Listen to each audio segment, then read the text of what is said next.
One couple, 71 years. Another, 54. Another, 48. I sat down, I did the math, and I realized I was in a room with over 125 years of marriage. Not theories, not podcasts, not relationship coaches with nice teeth and a Patreon. Real people, real decades, real arguments about the thermostat at 2 a.m. And I thought, what if I just asked them everything? What do you know now that you wish you knew on your wedding day? What almost broke you? What actually saved you? It wasn't grand romantic gestures. It wasn't soulmate mythology. It wasn't anything that looks good on a canvas print in a Hobby Lobby. It was quieter than that. More specific, more honest, kind of uncomfortable in the best possible way. So, here's every lesson that survived 125 years of actual marriage, compressed, distilled, and handed directly to you. Let's go. Let me introduce you to the room. First couple, Eleanor and Harold, married 71 years. They met at a church social in 1952. Eleanor was 19. Harold was 21. She said he was the worst dancer she'd ever seen, but he made her laugh so hard she spilled punch on her dress. They've outlived 3 of their 4 children's marriages. Let that land for a second. 3 of their 4 children, gone, divorced, and Eleanor and Harold are still sitting at the same kitchen table they bought in 1961. Second couple, Margaret and James, 54 years. They almost didn't make it to year 2. James had a drinking problem he didn't admit until year 7. Margaret stayed, not because she was weak. She'll be the first to correct you on that. But because, as she put it, I married the man he was trying to become. That sentence hit me like a truck. Third couple, Ruth and David, 48 years, high school sweethearts, who broke up for 6 years in the middle, dated other people, lived completely separate lives, and then somehow found their way back to each other at a mutual friend's funeral. Ruth says, "We needed to go be wrong for other people before we could be right for each other." I need you to sit with that. 125 years, 3 tables, 3 very different roads. But when I started pulling out the common threads, the same things kept coming up, over and over. The math is simple. The work is not. Here's what they taught me. I'm going to give you these fast, the way they gave them to me. 1 rule, 1 couple, 1 moment. Because that's how wisdom actually lands. Not in long lectures. In short, sharp things you remember in the shower at 7 a.m. 3 weeks later. Ready? Rule 1. Stop trying to win. Harold said this first.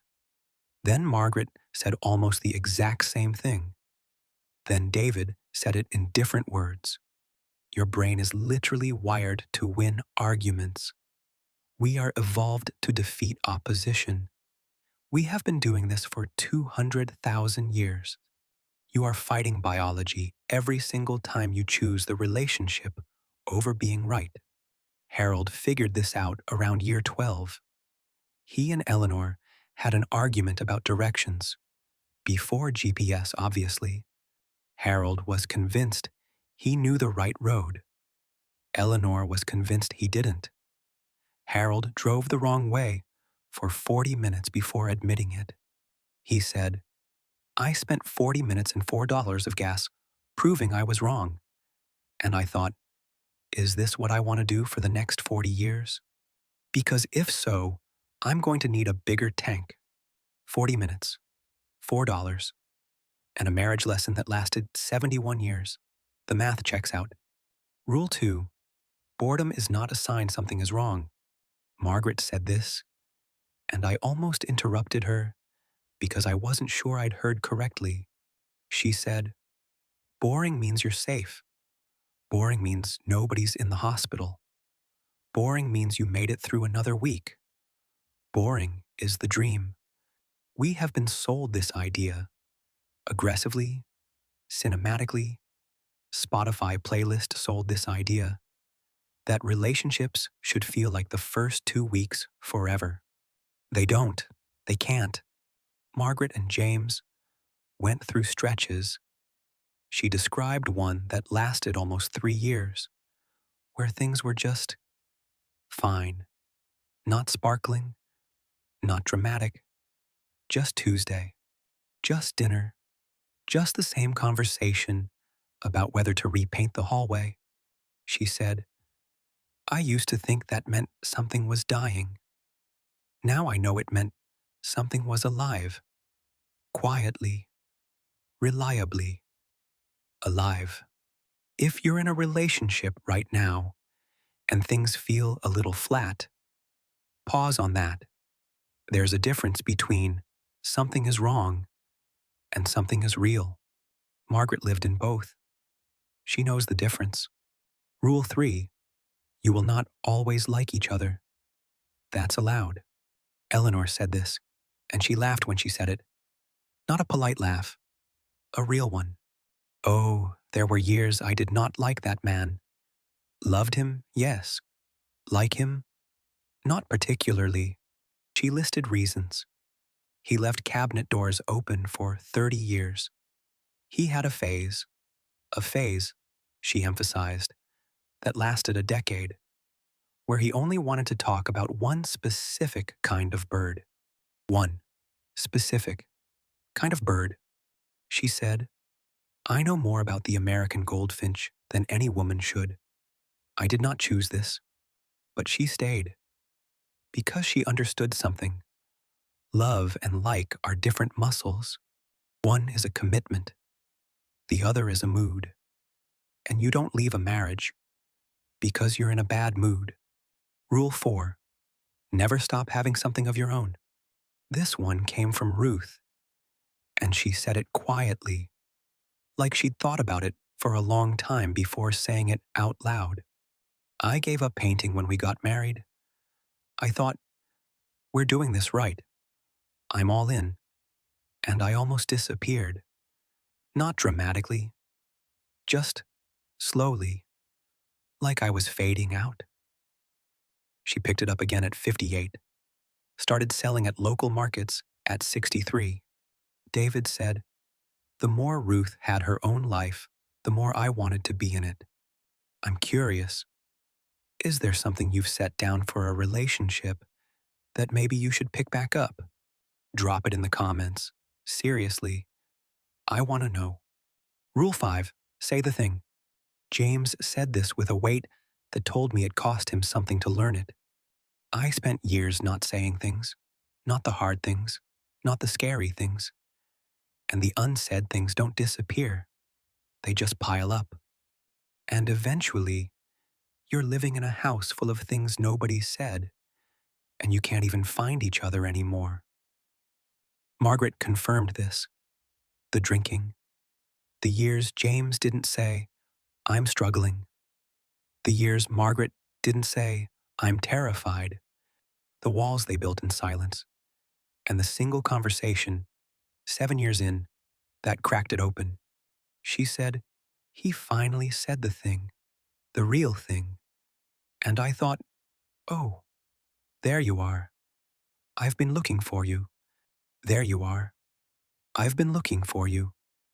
I don't have anything to add to that. Rule 6, touch each other, on purpose, every day. Eleanor looked me dead in the eye when she said this. And I want to be clear.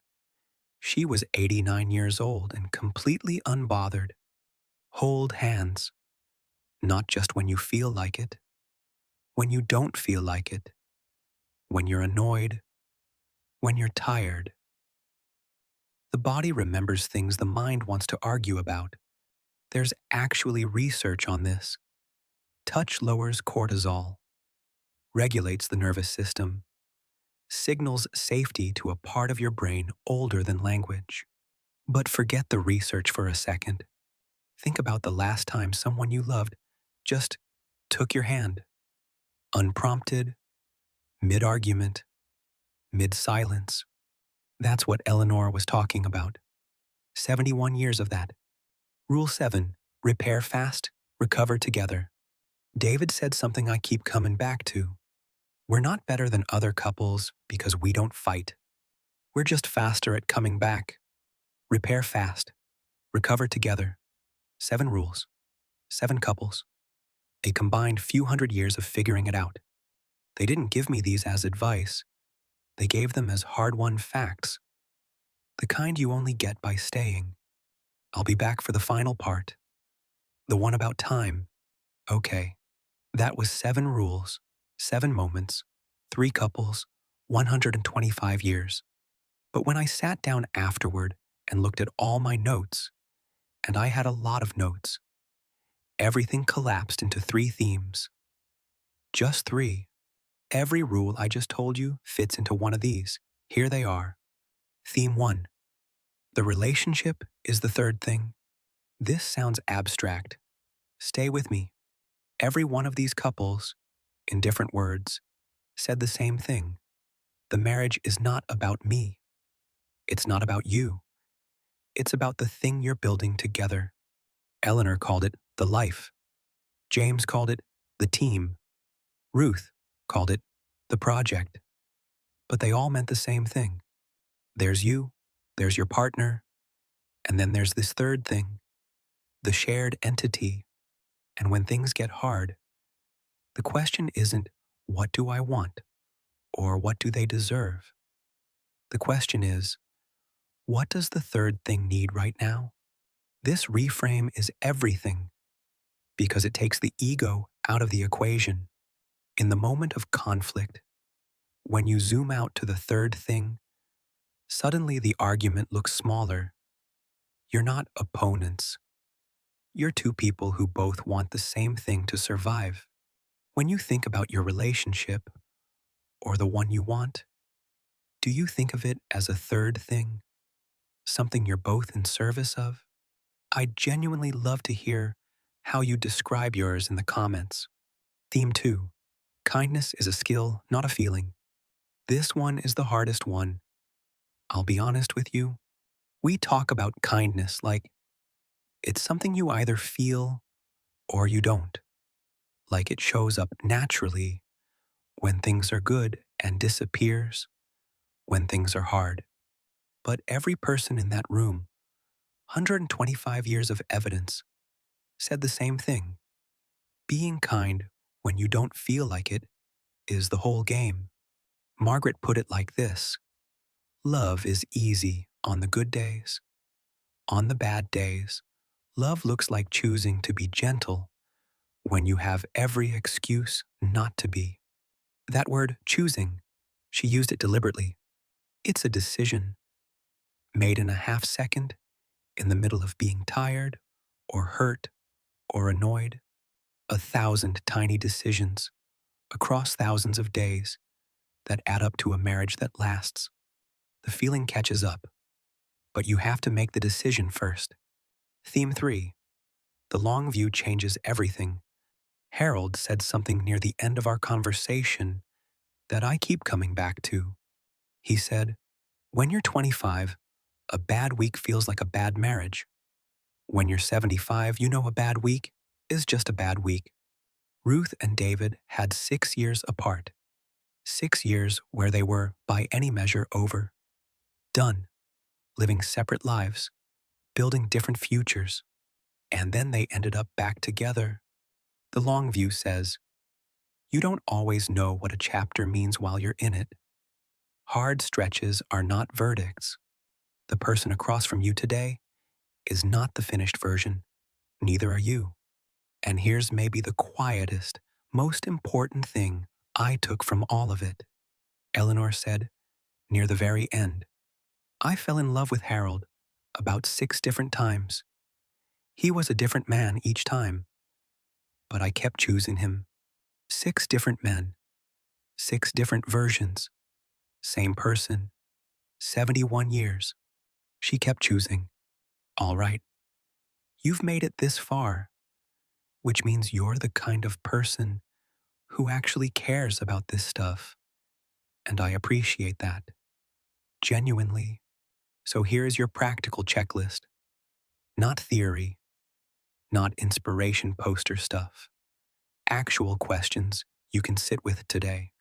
Pull out a phone, a napkin, whatever you've got. Question 1. Are you trying to win or are you trying to connect? In your last real argument, what were you actually after? Being right or being close? Be honest. Nobody's watching, except the 125 years of evidence that says the answer to that question determines almost everything. Question 2. What are you not saying? James spent 7 years not saying the real thing. What's yours? What's sitting in the back of your throat that would change something if you let it out? You don't have to say it today, but know what it is. Question 3. When did you last touch on purpose?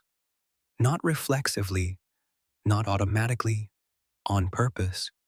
A hand on a shoulder, a held gaze, something that said, I see you, I choose you. Right now, in this Tuesday, I choose you. Question 4. What's your repair move?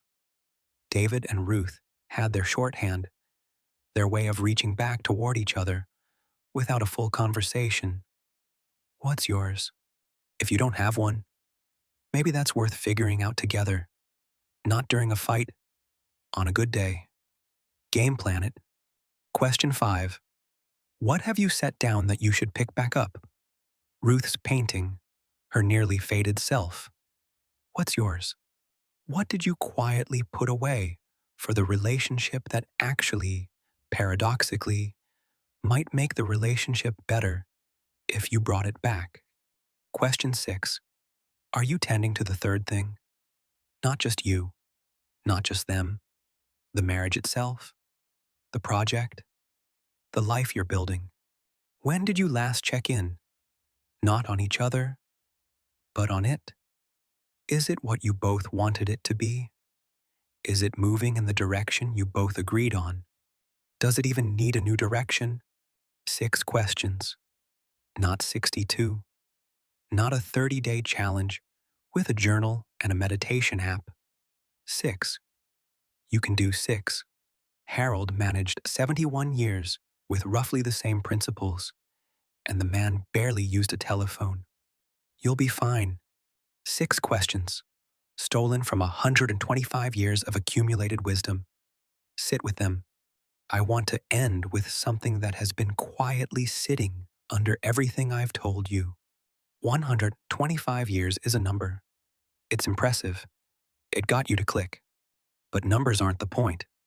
The point is that 3 very different people sat across from me and described 3 very different lives. And underneath all of it, the punch-stained dresses, the goldfinches, the 6-year separations, the things that almost weren't said, underneath all of it was the same fundamental act. Choosing. Choosing again. On the hard Tuesday. On the boring Wednesday. On the Tuesday, that felt like the beginning of the end. That turned out to be nothing at all. Margaret chose to believe in the man James was becoming when she couldn't see him yet. David chose to sit in a funeral pew next to Ruth and let something he thought was over have one more chance. Eleanor chose 6 times to fall in love with a slightly different version of the man who couldn't dance and ruined her dress. This is not a skill you're born with. It's not a compatibility algorithm. It's not the right chemistry or the right timing or the right person who never makes you want to scream into a pillow. It's a choice made in small moments across enormous time. The math is simple. 1 plus 1 over and over. For as long as you both decide to keep doing the math. The work is not simple, but you already knew that. You knew it before you clicked on this video. You clicked because you wanted to be reminded that it's worth it. It is. 125 years of evidence says so. Eleanor and Harold still have coffee together every morning. She makes it, he pours it. This is the division of labor they worked out sometime in the 1960s and have never renegotiated. She says the worst thing that ever happened in their marriage was when the coffee maker broke and they had to use instant for 2 weeks. Harold says the worst thing was something else entirely, and he smiles when he says it, and Eleanor says, "Don't you dare," and they both laugh. 71 years. And they still have private jokes. They still have things that are just theirs. That's not a miracle. That's not luck. That's two people who decided 1,000 times in 1,000 small moments to keep choosing each other. You can do that. Start today. Start with one of the 6 questions. Start with touching on purpose. Start with saying the thing. Just start. If this hit you in any way, if one of these rules landed, drop a comment. Tell me which rule you needed most today. And if you know someone who's been married for decades and you've never actually asked them what they've learned, maybe this week is the week. The questions are right there. They'd probably love to answer them. Next week, I'm going down a different rabbit hole. What the research actually says about why some people can maintain long relationships and others can't. And it's not what the self-help industry wants you to think. It involves something called relationship quality blindness and a 40-year study that basically turned everything we thought we knew inside out. If you want to see that one, you know what to do. The math is simple. The work is not. But you're here. You're asking the questions. That already puts you ahead.